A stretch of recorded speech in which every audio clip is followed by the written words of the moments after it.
बिस्मिल्लाहिर्रहमानिर्रहीम। हमारे network plus की सेकंड क्लास है आईपी एड्रेसेस की असाइनमेंट। आईपी एड्रेस हम लोग असाइन कैसे करते हैं? सबसे पहले जो मैंने बताया था आप लोगों को कि हम लोग आईपी वर्जन जो पढ़ रहे हैं, आईपी वर्जन 4 पढ़ रहे हैं। कौन सी? आईपी वर्जन 4,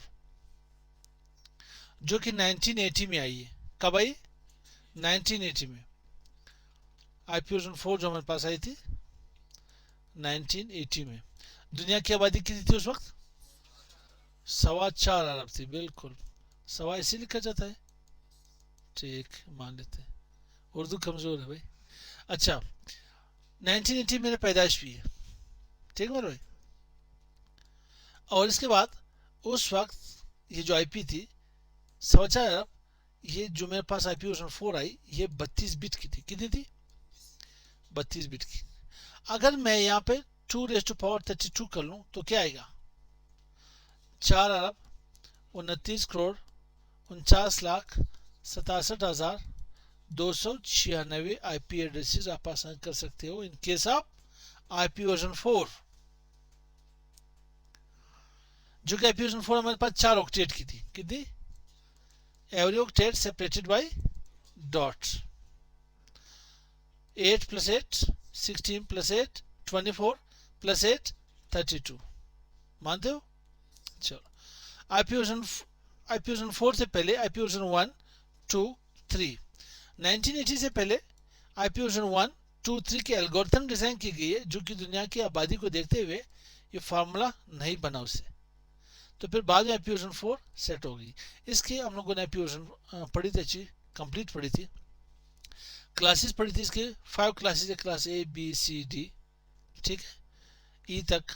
और आज पढ़ ली क्या? Public and private. और इसके बाद पढ़ते हैं असाइनमेंट।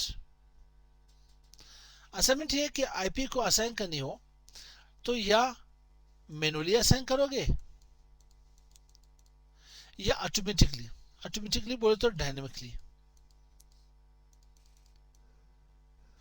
मैनुअली में क्या होगा? काम कुछ ज्यादा होगा। समझो मेरे पास 20 या 24 सिस्टम से पीसी से।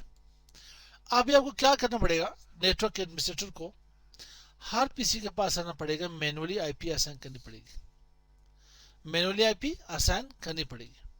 सीन ये भी हो सकता है कि इसने किसी कंप्यूटर को आईपी असाइन की है 192.60.50.2, इसने किसी और पीसी को भी सेम ये आईपी असाइन कर ली। तो फिर क्या होगा? यहां पे आईपी कंफ्लिक्ट होगा। आईपी कंफ्लिक्ट होगा तो मसला क्रिएट हो जाएगा। एक तो नेटवर्क एडमिनिस्ट्रेटर के लिए काम बढ़ गया, ऊपर से आईपी कंफ्लिक्ट आ सकती है। क्यों ना हम लोग डायनेमिकली कर ले? डायनेमिकली करने के लिए आपको एक सर्वर बनाना पड़ेगा जिसे डीएचसीपी सर्वर कहते हैं। क्या कहते हैं? डीएचसीपी सर्वर कहते हैं, डायनेमिक होस्ट कॉन्फ़िगरेशन प्रोटोकॉल। अगर आप किसी राउटर में स्विच में डीसीपी सर्वर कॉन्फ़िगर करना चाहते हो तो उसके चंद कमांड्स है। अगर आप रियल टाइम माइक्रोसॉफ्ट सर्वर 2003 2008 2012 16 19 के ऊपर काम करना चाहते हो तो आपको कंप्लीट डीसीपी सर्वर कॉन्फ़िगर करनी पड़ेगी, इंस्टॉल करनी पड़ेगी, उसकी स्कोप वहां पे रेंज डिफाइन करनी पड़ेगी आपको। लेकिन हम लोगों ने करना यूं है, ठीक है, नेक्स्ट वीडियो में इसकी लैब करनी है हम लोगों ने कि मैनुअली आईपी कैसे असाइन करते हैं और डायनेमिकली आईपी किस तरह से असाइन होती है। तो मिलते हैं नेक्स्ट वीडियो के साथ। अस्सलाम वालेकुम।